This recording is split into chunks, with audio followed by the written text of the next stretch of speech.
Se você viveu essa época e perdeu alguém importante, seja um parente ou ídolo, deixe seu comentário contando suas lembranças. Vamos relembrar a trajetória intensa, brilhante e profundamente trágica de Thales Panchacon, um dos galãs mais promissores da televisão brasileira nos anos 80, cuja vida foi destruída por uma das doenças mais devastadoras e assustadoras do século XX. Thales Panchacon nasceu em 23 de novembro de 1956, em São Paulo.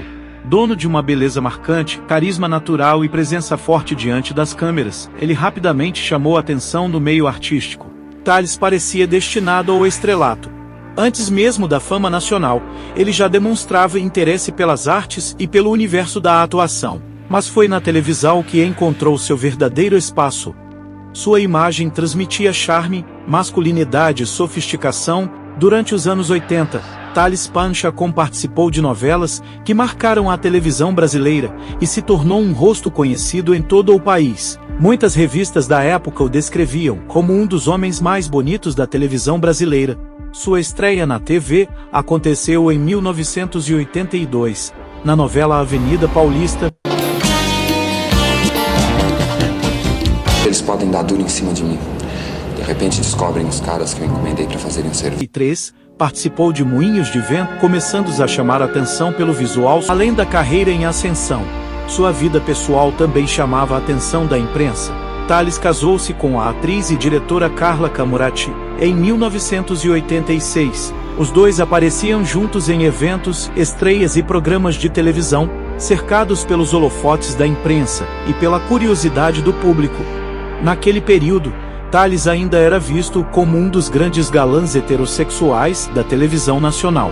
O casamento com Carla Camurati reforçava ainda mais essa imagem pública de homem elegante, desejado e bem-sucedido, e justamente por isso, anos depois, sua doença causaria ainda mais choque na sociedade brasileira. No cinema, Thales Panchacon também participou de diversos projetos ao longo da carreira. Entre eles estão os filmes 1984, Elite Divasa, 1985 Fonte da Saudade, 1986 Eu Sei Que Vou Te Amar, 1987 A Mulher Fatal Encontra o Homem Ideal, 1988 Luzia Homem, 1991 Estação Aurora, 1995 Carlota Joaquina, Princesa do Brasil, e em 1997 La Serva Padrona. Entre seus trabalhos mais lembrados no cinema estão Eu Sei Que Vou Te Amar de 1986, ao lado de Fernanda Torres, dirigido por Arnaldo Jabor. No filme, Thales protagonizou uma intensa história emocional sobre amor, separação e conflitos psicológicos de um casal. A produção se tornou cult no cinema brasileiro e chamou atenção pela carga dramática e intimista.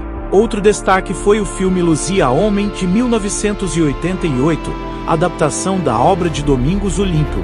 No longa, Thales interpretou Alexandre em uma trama marcada por conflitos sociais, romance e violência no sertão nordestino, mostrando um lado mais dramático e maduro como ator. Mas enquanto a imagem pública parecia perfeita, silenciosamente uma tragédia devastadora já começava a se aproximar. Uma doença letal começava a se espalhar pelo mundo, destruindo vidas sem que a medicina tivesse respostas. Naquela época, o HIV ainda era cercado de medo, preconceito e desinformação. Muitas pessoas acreditavam, de forma completamente equivocada, que a AIDS atingia apenas homens gays. Mas o caso de Thales Panchacon ajudaria a destruir essa ilusão cruel. Thales, um galã heterossexual, e chegou a ser casado com uma mulher, e justamente por isso, sua doença chocou ainda mais o Brasil. Aos poucos, o país começava a perceber que aquela epidemia devastadora não escolhia orientação sexual, fama, dinheiro ou posição social. O vírus podia atingir qualquer pessoa. Em 1987, esteve na novela Helena, da Rede Manchete, vivendo Estácio Vale. De onde vem Helena, uma história feita de lenda, flor do mistério.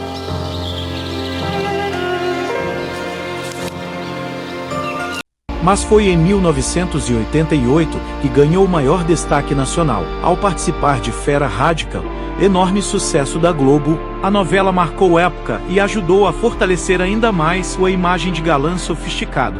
Oh baby, hello, foi bom te conhecer.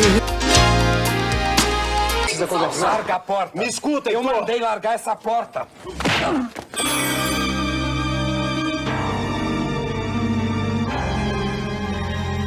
Em 1989, entrou para o elenco de O Salvador da Pátria, um dos maiores fenômenos de audiência da televisão brasileira, interpretando Cássio Marins. Sassá, vão acabar com você. Vão fazer tudo pra te derrubar. Já em 1990, Thalles mergulhou também em produções mais dramáticas e experimentais. Participou do seriado Fronteiras do Desconhecido, no episódio A Personalidade Intrusa, interpretando Davy Frost. No mesmo ano, viveu o protagonista do episódio especial, Frei Galvão, interpretando o próprio Frei Galvão.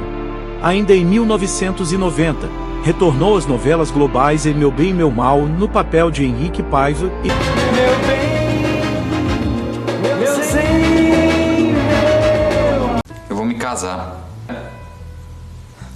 Eu me vendi.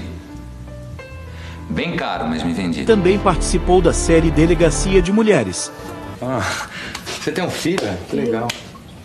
Você tem a única coisa que eu gosto mais na vida do que planta é criança. Em 1992, apareceu na minissérie Anos Rebeldes, considerada uma das produções mais importantes da dramaturgia brasileira, interpretando Nelson Gomes.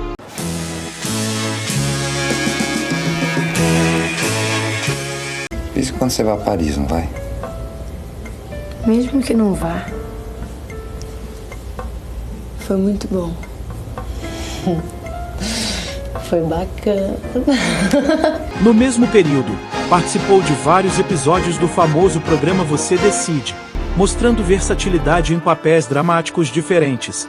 Na vida pessoal, ainda em 1992, o casamento com a atriz Carla Camurati chegaria ao fim. No ano seguinte, em 1993, atuou em Sex Appeal como Hélio Maia Frota, o Elinho, novela que ficou conhecida pelo forte apelo jovem e sensual. Eu tô aqui, não tô?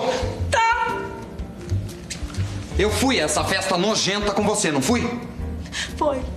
No mesmo ano, esteve na novela Olho no Olho interpretando Patrício Varela. Mergulhar no seu olhar de sua presença. Cuidado com a minha caveira do Hamlet. Foi o Paulo Altran que me deu.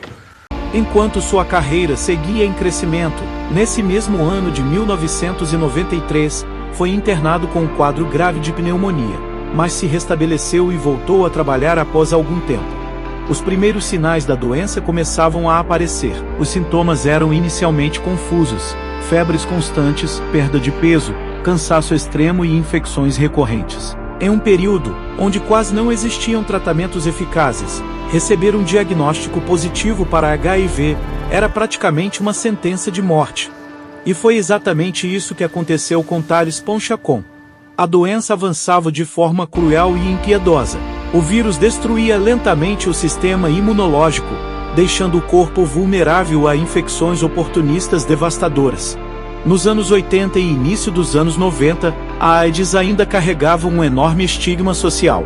Muitos pacientes eram abandonados, escondidos ou tratados com medo pela própria sociedade. Com o agravamento da doença, a aparência de Thalles começou a mudar drasticamente. O público, acostumado a ver um homem bonito e saudável na televisão, passou a assistir com choque à deterioração física causada pela doença. Seu emagrecimento extremo e o aspecto fragilizado deixavam evidente a gravidade da situação. Ele estava demonstrando cansaço extremo, perda de peso e um desgaste físico cada vez mais visível. Embora detalhes íntimos da reação de Carla Camurati à época do diagnóstico do HIV de Thalles, que aconteceu em 1987, nunca tenham sido totalmente expostos publicamente, sabe-se que a situação foi extremamente dolorosa e delicada. Afinal, naquela época, falar sobre AIDS ainda era cercado por silêncio, medo e estigma social. A própria sociedade frequentemente tratava pacientes com AIDS como condenados. Havia medo do contato, preconceito cruel e um verdadeiro pânico coletivo alimentado pela falta de informação. Receber aquele diagnóstico devastador significava, para muitos, enfrentar não apenas a destruição física causada pela doença, mas também isolamento emocional e julgamento público. Mesmo diante do sofrimento físico e emocional, Tales ainda tentava manter certa discrição sobre sua condição. O Brasil vivia um período de verdadeiro pânico em relação à AIDS. A doença era vista quase como uma maldição inevitável. A única esperança disponível era o AZT, um medicamento extremamente caro, agressivo e que causava efeitos colaterais devastadores. Muitos pacientes simplesmente não suportavam o tratamento. Enquanto isso, Tales Panchacon via sua saúde desmoronar rapidamente. A doença destruía não apenas seu corpo, mas também sua carreira, seus sonhos e sua liberdade. O galã que antes arrancava suspiros nas novelas, agora enfrentava uma batalha silenciosa e aterrorizante contra uma doença sem cura. O sofrimento de Tales também ajudou a abrir os olhos do Brasil para a dimensão real da epidemia. Seu caso mostrava que o HIV não tinha rosto específico. A doença atingia gays, héteros, homens, mulheres, ricos e pobres. E aos poucos, a sociedade começava a compreender a gravidade daquela tragédia mundial. Nos últimos meses de vida, Tales já estava extremamente debilitado. O avanço da AIDS era brutal. Infecções oportunistas tomavam conta de seu organismo fragilizado, enquanto sua condição piorava rapidamente. Seu último trabalho de destaque na televisão aconteceu em 1997, na novela Os Ossos do Barão, do SBT, onde interpretou Otávio Caldas Penteado, e também no cinema com o filme La Serva Padrona. E, em 2 de outubro de 1997, Tales Panchacon faleceu aos 40 anos de idade, no bairro de Higienópolis, na cidade de São Paulo, vítima das complicações devastadoras causadas pela AIDS. Sua morte causou enorme comoção entre fãs, artistas e telespectadores que acompanharam sua carreira durante os anos 80 e 90. Para muitos brasileiros, era mais uma prova dolorosa do impacto brutal que aquela epidemia causava no país. Assim como aconteceu com outros atores, como Lauro Carona e Kaique Ferreira, a morte de Tales Panchacon marcou uma geração inteira. Não era apenas o fim de um artista conhecido, era o retrato de uma época de medo, sofrimento, preconceito e perdas irreparáveis. Mesmo após tantos anos de sua morte, Tales Panchacon continua sendo lembrado com carinho por muitos brasileiros. Sua imagem permanece viva na memória de quem acompanhou suas novelas, sua beleza marcante e sua trajetória interrompida cedo demais. Sua história também permanece como um importante retrato de um dos períodos mais sombrios da epidemia de AIDS, quando milhares de pessoas enfrentavam, não apenas uma doença devastadora, mas também o preconceito, o medo e a falta de esperança. Tales Panchacon foi mais uma das muitas vidas interrompidas por uma doença cruel, silenciosa e implacável. Um galã que parecia ter o mundo aos seus pés, mas que acabou consumido por uma tragédia que marcou profundamente toda uma geração.